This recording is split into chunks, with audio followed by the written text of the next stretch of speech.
Face à l'Afrique reçoit aujourd'hui Monsieur Alafé Ouattili, l'emblématique DG de l'intelligent d'Abidjan.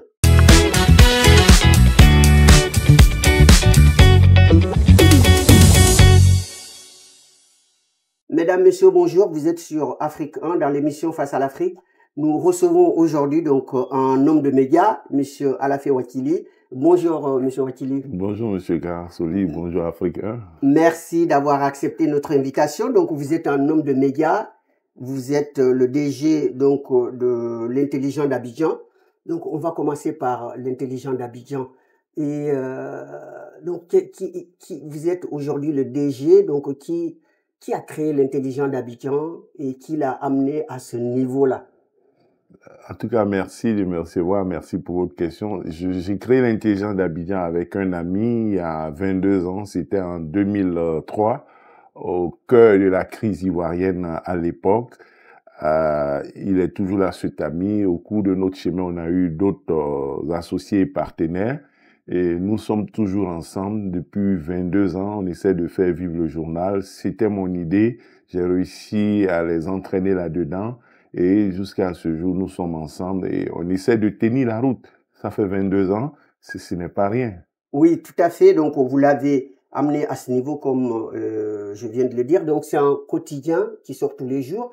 Et donc, vous avez aussi mis autour donc le média en ligne, l'intelligent Abidjan en ligne. Et également, vous m'avez parlé de nouvellement de la télévision, de l'intelligent TV. Tout à fait. Donc, mais qu'est-ce qui vous a donné cette ambition jusqu'où le DG Alafé va s'arrêter?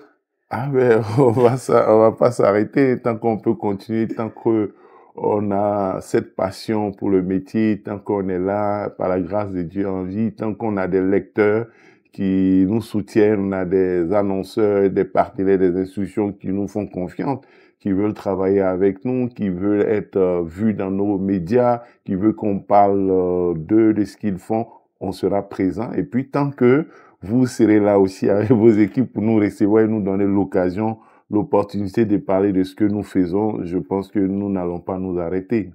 Oui, le paysage médiatique en Côte d'Ivoire, dites-moi, monsieur le DG, et donc c'est un paysage quand même qui est assez concurrentiel. Donc, quelle est la place de l'intelligent d'Abidjan dans dans ce paysage médiatique? L'intelligence d'Abidjan a sa place, la preuve depuis 22 ans, nous existons. Il y a eu des hauts et des bas, il y a une cinquantaine de publications en version imprimée, il y a des sites internet, il y a des télévisions, il y a toutes sortes de publications, il y a aussi les réseaux sociaux aujourd'hui, avec, oui, certes, des gens qui peuvent avoir 5-10 millions d'abonnés sur leur page, etc. Mais l'impact n'est pas identique, ou du moins, la crédibilité n'est pas identique. Et je crois que d'ailleurs, nous sommes engagés dans un processus de certification GTI avec Reporters sans frontières qui ouvre des opportunités nouvelles. Nous allons nous y atteler et certainement, à partir de là, on essaiera de voir dans quelle mesure profiter des opportunités qui s'offrent. Oui, le secteur est concurrentiel, mais chacun a sa place et nous, notre place, nous pensons que c'est pas une place qui fait pitié. Ça devrait être une place, nous nous satisfaisons de notre place parce que nous avons eu des performances plus extraordinaires que maintenant. Maintenant, c'est l'ensemble des médias en Côte d'Ivoire qui traversent des moments difficiles, mais nous avons foi que la relance est possible et qu'il est possible toujours d'améliorer les choses pour faire mieux et pour avoir plus de rentabilité. Nous y travaillons. Très bien, donc il y a un événement en vue, Abidjan Forum Média, oui, que vous avez initié. Et donc, c'est quoi son objectif? Je dirais que pour nous, Abidjan Media Forum, c'est notre Tour de France. Ouais. C'est notre Ballon d'Or. C'est notre événement, l'événement de l'intelligence d'Abidjan, l'ambition qu'on vise. On n'a peut-être pas la notoriété de ce que j'ai cité, qui a été créé par des médias.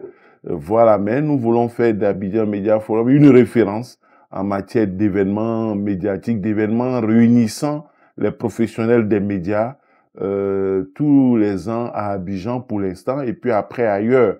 L'objectif, c'est d'avoir un concept qui peut être exportable ailleurs. Abidjan Media Forum, on peut aller ailleurs avec, mais pour l'instant, c'est Abidjan. Et même si on va à Lomé, on veut pouvoir appeler cela Abidjan Media Forum. Abidjan Media Forum à Lomé, Abidjan Media Forum à Conakry, Abidjan Media Forum à Dakar. Voilà, c'est notre label. C'est créé, c'est une marque déposée de l'intelligence d'Abidjan. Nous avons fait enregistrer cela au Bureau ivoirien des droits d'auteur. C'est notre événement. Et ça rassemble les professionnels des médias sur des thématiques au fil des années. L'intelligence d'Abidjan a 22 ans, mais Abidjan Media Forum n'a que 4 ans. On n'a que 4 éditions et on espère aller aussi longtemps que l'intelligence d'Abidjan, c'est-à-dire faire 22 éditions. Il reste 18 pour faire 22 et pendant ce temps, l'intelligence d'Abidjan aura 40 ans. Oui, alors donc, sa vocation, c'est pour la paix, c'est pour la déontologie journalistique. Et donc, est-ce que vous croyez que vous allez y arriver? On espère, c'est difficile, on espère, parce que nous sommes dans un environnement politique très marqué et aussi concurrentiel que le secteur des médias. Donc, les positions sont fortes, les positions sont tranchées. Mais face à cela, il faut une règle, il faut une boussole. C'est l'éthique et c'est la déontologie. Et c'est le message, justement, à travers le thème d'Abidjan Media Forum, la contribution de la presse et des médias pour une élection présidentielle apaisée chez nous en Côte d'Ivoire. Et pour cela, on a des panélistes, on a des invités, on a des experts, d'ailleurs, dont des hommes de Africa TV ici. Je pense que la prochaine édition, vous serez de la partie, mais on a Lancine Camara, on a Laetitia, et qui sont de l'équipe, qui sont vos collaborateurs. Qui sont des invités de marque. Voilà, qui sont des invités de marque avec Dr Diallo de Dakar, le journaliste Idriss Keita du Mali, et puis beaucoup de professionnels, d'universitaires, d'acteurs de la société civile de Côte d'Ivoire, et puis des présidents des instances de régulation des médias. Vous voyez, il y a du beau monde. Notre DG aussi, notre PDG Hamza Kaj doit prendre sa place. Avec plaisir. Je pense qu'il doit avoir un agenda un peu compliqué. Sinon, on allait tout boucler pour que déjà le 18, il soit avec nous. Mais Inch'Allah, l'an prochain, on prend rendez-vous pour qu'il soit des nôtres et ce sera avec plaisir. Oui, alors, donc, est-ce que vous croyez que dans ce paysage, surtout politique, hein, est-ce que vous pensez que les médias jouent leur rôle et pleinement leur rôle? Vous savez, les gens annoncent la mort des médias et des journaux tout le temps. C'est vrai aussi que les journaux ont des difficultés, mais les journaux vivent encore. Les journaux tiennent et résistent. S'ils vivent, s'ils tiennent et résistent, alors qu'il y a des milliards de personnes sur les réseaux sociaux, alors qu'on nous dit que les influenceurs sont plus impactants, ils ont 10 millions d'abonnés, mais les journaux existent toujours. Même avec un lecteur, ils sont symboliques, ils représentent quelque chose. Et la carte de crédit, les chèques, les virements et les banques n'ont pas fait disparaître l'espèce. Ah oui, je vous le dis. Exactement. Et oui, donc le journal, c'est comme l'espèce. On a envie d'avoir soi avec soi, malgré les sites internet, malgré les réseaux sociaux, malgré tout. C'est vivant. C'est vivant. C'est comme les livres. On a annoncé la mort des livres, mais les livres sont encore là. On a annoncé la mort des livres. On a créé des solutions pour lire les livres sur nos portables, sur nos ordinateurs, sur des écrans. Il y a des livres audio. Mais le livre, il est là toujours. Exactement. On a rencontré une grande réalisatrice cinéma. Tout est fait pour que peut-être le cinéma disparaisse, mais le cinéma en salle continue toujours. Donc, la presse est là. La presse papier est là, elle vit toujours. Je pense qu'elle a encore du temps à vivre malgré les difficultés. Et nous sommes là, peut-être jusqu'à notre dernier souffle, nous sommes là parmi les derniers Mohicans. Nous battrons pour continuer de donner vie à cette réalité palpable de la presse imprimée qui a une longue histoire, qui a été au cœur de nombreux changements, qui a été au cœur de l'histoire du monde et de l'humanité. On ne peut pas balayer comme ça tout ce parcours, toute cette histoire-là d'un coup de menton. Non, nous sommes là pour empêcher cela. Alors, donc, et quelles sont donc vos ambitions futures pour l'intelligence d'Abidjan? Vous voulez l'amener où? Oui, c'est de continuer d'exister, c'est de maintenir cette crédibilité, c'est d'obtenir la certification GTI, qui est un peu comme les normes ISO pour les entreprises. Les médias doivent y travailler, c'est d'obtenir ça. Et ensuite, c'est de renforcer l'adhésion du public, c'est de progresser avec la web télévision et c'est maintenir ce groupe média, la télé, l'imprimé, l'Internet, être présent sur les réseaux sociaux et puis pourquoi pas la radio et puis toutes sortes de moyens de production. On va être dans toute la chaîne de production et de diffusion de l'information. Ne rien lâcher et puis à chaque catégorie de public, selon les intérêts de chacun, être présent pour partager l'information de façon globale. Vous avez l'équipe qu'il faut pour ça?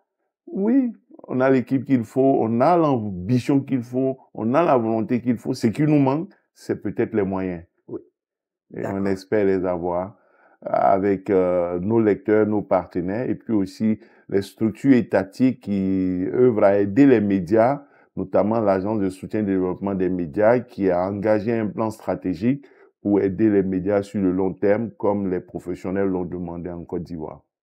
Oui, donc l'intelligent Abidjan également donc sponsorise des événements, beaucoup d'événements, donc comme celui que la Sénébamba a initié à Boaké. Donc c'est aussi la vocation donc ou bien c'est la générosité donc du DG à la fée. Non, il y a deux choses. Vous savez, nous sommes un média. En tant que média, nous sommes partenaires d'événements.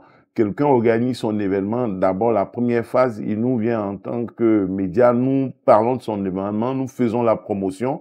Donc, nous sommes partenaires. Donc, ça, c'est la première phase. Maintenant, la seconde phase, nous sommes adossés, c'est ce qui fait qu'on tient à une agence conseil, une agence de communication qui, bon, nous donne la possibilité d'avoir des marchés, des ressources que nous injectons dans le média et qui est aussi un support de diffusion pour nos clients éventuellement. Donc, c'est l'ensemble de ces choses-là qui peut nous donner l'opportunité d'avoir des partenaires intéressés par des événements comme l'autonomisation des femmes, comme la promotion de l'emploi des jeunes, qui est le projet JFA que conduit avec dynamisme et efficacité et surtout grande détermination M. Bamba. Donc, nous sommes là-dessus. Pour intérêt, par intérêt pour les questions d'autonomisation de la femme, de promotion de la jeunesse. Et puis bon, si on a la possibilité d'être un peu généreux et d'aider, on le fait. Mais c'est surtout pour des intérêts stratégiques et par rapport à une vision en faveur de la femme et de la jeunesse africaine. Très bien, donc nous allons maintenant aborder un tout petit peu la politique ivoirienne. Donc vous êtes au cœur de cette politique parce que votre média donc est un média qui traite aussi les questions politiques. Eh bien, aujourd'hui, Monsieur le DG, donc, quelle est la situation politique en Côte d'Ivoire? La situation politique à ce jour est marquée par l'attente, la perspective de l'élection présidentielle du 25 octobre. Le processus a démarré depuis plusieurs mois. Les principales étapes ont été exécutées. La révision de la liste électorale définitive, le dépôt des candidatures. Nous sommes dans l'attente, ou du moins au moment où cette interview sera vue.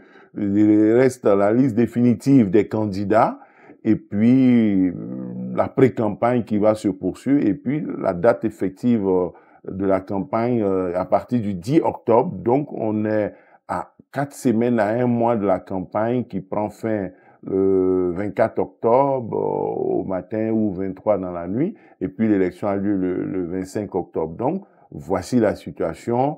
Maintenant, dedans, il y a des tensions, il y a des revendications, il y a des mécontentements, il y a des attentes. Voilà, on peut en parler, mais voici comment je peux résumer la situation. Oui, mais donc les poids lourds ont été recalés, entre guillemets, hein, et par la justice. Donc aujourd'hui, vous croyez qu'il est possible d'organiser une élection apaisée? Bon, les poids lourds ont été recalés, ou même vous avez dit entre guillemets, il se trouve que les poids lourds estiment n'avoir pas encore été recalés. Ils continuent d'avoir, selon eux, confiance au processus. Ils disent faire confiance au Conseil constitutionnel et à ses responsables. Ils estiment qu'ils peuvent être candidats. Donc, voyez-vous, le processus aurait pu être grippé il y a 1 mois ou 2, déjà parce que certains disaient qu'ils étaient recalés, c'est fini. Mais les concernés disent qu'ils ne sont pas recalés. La question, ça veut donc dire que pour eux, rien n'est gâté. Maintenant, quand on joue cela, jusqu'à quand ils vont maintenir la paix? Quand on dit faire confiance à un processus après l'avoir critiqué à des moments donnés, lorsqu'on est encore à ce stade-là où on continue d'entretenir l'espérance ou un espoir, mais si cet espoir n'est pas satisfait, qu'est-ce qu'on fait? On se dit que on a été abusé, on se dit qu'on jouait, on se dit que bon, on n'est pas fair play parce qu'on n'a pas obtenu ce qu'on souhaitait. Bon, c'est ça la question. Maintenant, vous demandez, oui, la question est là. Vous demandez est-ce que l'élection est possible? Bon, pourquoi ce serait pas impossible? Parce que on a des poids lourds qui ont dit ils sont dedans et puis au dernier moment ils se rendent compte qu'ils ne sont pas dedans. Est-ce que pour cette raison le processus doit être bloqué? Est-ce que pour cette raison l'élection doit être impossible? Voici la question qu'on peut se poser parce que tout le monde a accepté de jouer un jeu, c'est-à-dire de faire confiance au processus jusqu'à ce stade-là. Jusqu'au 10, ils continuent, malgré ce que d'autres ont dit, ils continuent de dire que non, ils ont leur place dans le processus et ils y croient. Bon, le jour où tel ne sera pas le cas, faut-il à 60 jours, non, oui, à 60 jours ou à 55 jours, non, plutôt 45 jours, faut-il tout mélanger, gâter à 45 jours après avoir critiquer, mais tout en critiquant après être resté dans le processus. Donc, c'est la question qui se pose au niveau de tout le monde, c'est de savoir pourquoi n'avoir pas pu stopper très tôt le processus et puis pourquoi vouloir le stopper à 45 jours et empêcher l'élection alors que rien n'a été engagé véritablement dans ce sens-là depuis 1 an ou 2. Alors, donc, aujourd'hui, d'après certains constats, la Côte d'Ivoire a pris son envol sur le plan économique. Et est-ce qu'on doit mettre ce crédit sur le compte du président Ouattara? Bon, de toute façon, l'envol économique ne fait pas l'unanimité. Il y en a toujours qui le contestent. Bien sûr, au crédit du président Ouattara, mais c'est au crédit de tous les Ivoiriens. Même des opposants qui disent que c'est pas bon. En réalité, ils peuvent dire c'est pas bon parce qu'ils font la fine bouche, parce que peut-être ils veulent mieux. Mais ce serait bien, peut-être déjà de dire on a 1000 francs, c'est bon, mais nous on veut qu'on ait 10 000. Le problème, c'est quand les gens disent 1000 francs, c'est zéro, oubliant qu'on est parti d'1 franc ou de 100 francs. Donc, si on est d'accord que 1000 francs, c'est bon, mais que 10 000, c'est mieux, ce sera intéressant, c'est mieux, c'est du bon point de vue, plutôt que de dire 10 000, c'est rien, quoi. Parce qu'aujourd'hui, on a quand même un stade, on a des acquis, oui, c'est basé sur la dette, oui, il y a la dette, mais la dette a servi à quelque chose et au-delà du président Ouattara et du gouvernement, moi, je voudrais mettre cela au crédit de l'ensemble des Ivoiriens, y compris de ceux qui critiquent même cet envolé, ces succès économiques-là. C'est aussi pour eux, c'est parce que ils ont permis la paix dans le pays de façon générale. C'est parce que le pays n'a pas été déstabilisé, perturbé pendant 15 ans. Certes, le président Ouattara a eu un leadership, un talent qui a permis d'avoir la paix, mais aussi l'opposition a essayé, ça n'a pas marché, mais de façon générale, tous les Ivoiriens, y compris les opposants, ont contribué à ce que notre pays, notre nation reste en paix et donne l'opportunité au président de la République de déployer sa vision et de parvenir aux résultats dont vous parlez, qu'il est possible d'améliorer et pour lesquels d'ailleurs il reste disposé à continuer la mission à une amélioration et les résultats contre lesquels les opposants sont critiques et pour lesquels ils proposent de faire mieux. Oui, alors donc, et à votre avis, face au président Ouattara, au cas où ces poids lourds dont on parle ne se présentent pas, mais qui peut poser face à lui? Alors, à votre avis, vous qui êtes un observateur, un fin observateur de la politique ivoirienne. Bon, voyez-vous, quand certains disent cela, il y a des voix qui disent cela, mais les poids lourds n'y croient pas. Je pense qu'il y a M. Charles Blé Goudé qui a fait cette option-là. En plus de lui, il y a quelques consultants, un consultant d'une émission télé, Dr Derou Simi, qui est très applaudi par une partie de l'opinion, notamment les téléspectateurs ou les commentateurs proches de l'opposition pour certaines de ses positions, mais dans le déroulé de ses positions, il prend le refus du boycott et il estime que l'opposition ne doit pas faire la politique de la chaise vide. Elle doit se mobiliser derrière ceux qui pourraient être candidats en l'absence des poids lourds. Il estime que les poids lourds restent lourds même s'ils ne sont pas là eux-mêmes et que leur lourdeur, leur force, que le coup de menton ou que montrer du doigt quelqu'un peut rendre cette personne lourde. Donc c'est son point de vue et Blé Boudié a dit la même chose. Pensez à la Côte d'Ivoire, pensez à la gauche, pensez à l'alternance et non pensez à soi. L'objectif, oui, ce serait meilleur, ce serait extraordinaire que M. Thiam soit candidat. Ce serait extraordinaire que le président Gbagbo soit candidat. Et ce serait bien que le président Gbagbo soit candidat et que M. Thiam candidat soit élu. Mais est-ce que c'est pas meilleur pour eux que M. Ouattara ne soit plus président et soit battu? Mais alors, comment battre M. Ouattara, même sans Gbagbo, même sans Thiam? Est-ce que c'est impossible? Est-ce que c'est une fiction? C'est-à-dire à la Sonko au Sénégal, quoi. Et avant Sonko, à la Macky Sall. Parce que le Sénégal a fait ça 2 fois. Oui. La première fois, Abdoulaye Wade était candidat. Comme aujourd'hui, le président Ouattara est candidat. Non, il ne doit pas être candidat. Non, non, non. Et en 2020, ils ne l'ont pas affronté dans les urnes. Il est passé. Depuis 5 ans, il est là. En 2025, vont-ils continuer de refuser de l'affronter dans les urnes? Bon, en 2020, c'est eux-mêmes qui sont sortis volontairement. Ils n'ont pas été exclus. C'est-à-dire, M. Afinguessan était candidat. Le président Bédié Père son âme était candidat. Ils ont dit non, il affronte parce que Sonko et ce que Macky Sall avait fait en son temps face à Wade et il a gagné. Maintenant, cette fois-ci, effectivement, on leur demande du Sonko. Alors qu'en 2020, on leur demandait du Macky Sall face à une partie de l'opposition qui voulait boycotter, qui disait non, il doit même pas être candidat pour espérer avoir un autre mandat. Au lieu de dire, bon, il est candidat, mais on lui refuse un autre mandat. Macky Sall, lui, il a joué le jeu électoral et il a gagné. Donc, il y a les 2 cas. Voilà, mais bon, ils sont pas d'accord, les poids lourds à ce stade-là. On peut penser que... c'est de trouver un candidat unique et d'apporter leur soutien à ce candidat. Oui, d'apporter leur soutien à leur condition. Ça veut dire que chacun joue pour lui-même, alors c'est un peu... Bon, je n'ose pas le dire. Oui. Il faut jouer contre Ouattara et non jouer pour soi-même. Ils doivent jouer contre le RHDP.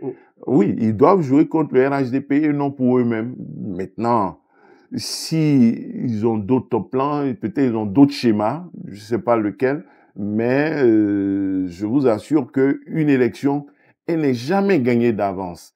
Une élection, elle n'est jamais gagnée d'avance. La meilleure équipe du monde en sport, en basket, en football, peut avoir une mauvaise performance le jour du match. Le meilleur élève, le étudiant le plus brillant, qui a eu 20 toute l'année, le jour de la composition, le jour de l'examen, on m'a donné un exemple d'ailleurs, le jour de l'examen, il peut être dans une mauvaise passe. Donc, la meilleure équipe politique, le meilleur candidat qui a fait un parcours sans faute, qui a fait 100%, tout, le jour de l'élection, quelque chose peut se passer.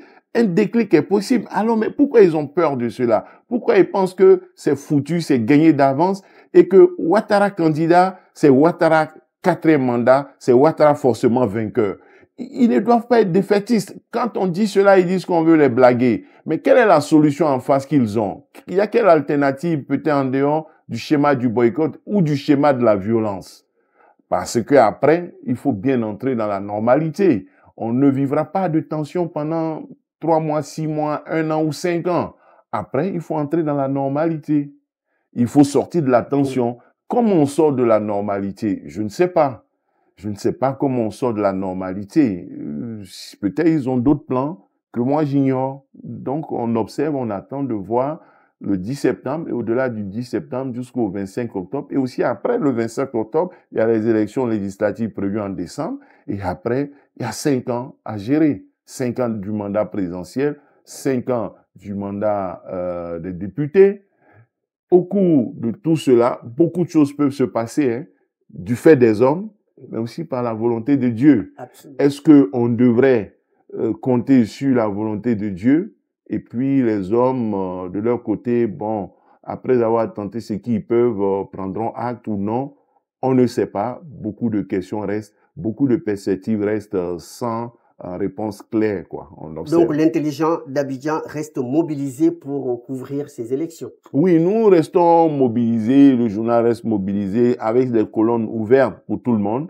Maintenant, moi, je suis peut-être à mes heures perdues un peu analyste politique, comme ici je le fais aussi avec vous, mais je vous le dis, du point de vue professionnel, en termes d'éthique et de déontologie, nos colonnes restent ouvertes à tout le monde. Comme ici, nous organisons des débats sur nos plateaux télé où nous recevons toutes les sensibilités, sans censure, de façon équitable, de façon équilibrée. Nous le faisons tout le temps, nous recevons toutes les sensibilités, tous les courants politiques, nous leur donnons la parole et dans la période électorale qui arrive, nous le ferons davantage, aussi bien à la télé que dans le journal papier, sur l'ensemble de nos supports. Et ça aussi, c'est notre marque de fabrique. Les gens peuvent nous prêter des étiquettes, mais le journal reste relativement ouvert.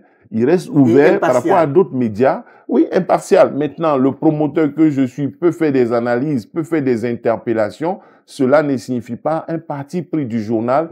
Et moi-même, je ne suis pas dans un parti pris radical et puis non constructif. Oui, donc ce sont des analyses objectives. Que je veux ainsi, d'autres peuvent ne pas croire, mais lorsque j'estime que le président Ouattara n'est pas vainqueur d'avance et que l'opposition a la possibilité de contrarier les plans du RHDP, je ne sais pas si le faisant, je suis à la solde de l'opposition ou je suis à la solde de M. Ouattara. Donc j'essaie de dire mon ressenti et de présenter un tableau qui me paraît plus ou moins vraiment honnête de mon point de vue. Mais je ne sais pas si on peut le dire objectif, mais je le veux honnête, je le veux ouvert et je ne le veux pas radical. Très bien, donc c'est très intéressant, donc les songes, et on me signale à la régie que nous arrivons au terme de l'émission. Donc face à la caméra, je vous donne le mot de la fin, le mot de la conclusion. Ben, c'est d'inviter nos amis des médias en Côte d'Ivoire et même en dehors. Je pense que ce serait une très bonne chose. On a déjà eu des échos. Il y a des gens qui veulent prendre un billet d'avion de Paris, de Dakar, de peut-être pas New York, mais de Bamako pour venir à Abidjan Media Forum. C'est ça notre objectif dans les 10 ans à venir. Donc, c'est d'inviter les uns et les autres à travers votre média à considérer que cet événement est le leur. Il est ouvert. L'accès est libre, on ne paye pas, mais on n'a pas les ressources pour inviter tout le monde. Ceux qui peuvent venir à leurs frais, ils seront vraiment les bienvenus. Nous leur en serons reconnaissants. Et ensuite, vous dire merci. Et puis, terminer pour souhaiter vraiment la paix à la Côte d'Ivoire, la paix aux Ivoiriens. Et puis, reprendre aussi une image que j'aime donner. Il faut qu'on considère la Côte d'Ivoire comme un enfant, comme notre enfant, et qu'on considère que nous sommes la vraie mère de l'enfant. Et à côté, il y a des fausses mères de l'enfant. Et donc, il y a des gens aujourd'hui, ils ont envie que l'enfant soit dépécé. Et la vraie mère n'acceptera pas cela. Elle va prendre du recul et puis elle dira, ceux qui veulent détruire la Côte d'Ivoire, allez-y. C'est pas de la lâcheté, c'est pas du défaitisme, c'est pas de la résignation. Mais cette attitude qu'on aura en tant que vrai mère, en tant que amoureux de la Côte d'Ivoire, nous sera bénéfique parce que il y aura un juge comme le roi Salomon qui va dire restituer le pouvoir ou restituer l'enfant à cette dame parce qu'elle n'a pas voulu qu'on découpe l'enfant. Elle est la vraie mère qui veut se comporter, qui va se comporter comme la vraie mère de l'enfant Côte d'Ivoire. Voilà ma question que je voudrais poser à tout le monde pour terminer. Je vous remercie, une très belle conclusion. Je vous remercie beaucoup, Monsieur Alafé Ouattili, donc qui est le DG de l'intelligent d'Abidjan, donc qui a donné cette analyse complète donc de son pays qui va connaître des élections présidentielles en octobre 2025. Je remercie la régie Faisal Siditi, je remercie le PDG de la chaîne Hamza Taj, je remercie les téléspectateurs d'avoir suivi cette émission. Je vous souhaite une excellente journée sur Afrique 1 dans l'émission Face à l'Afrique.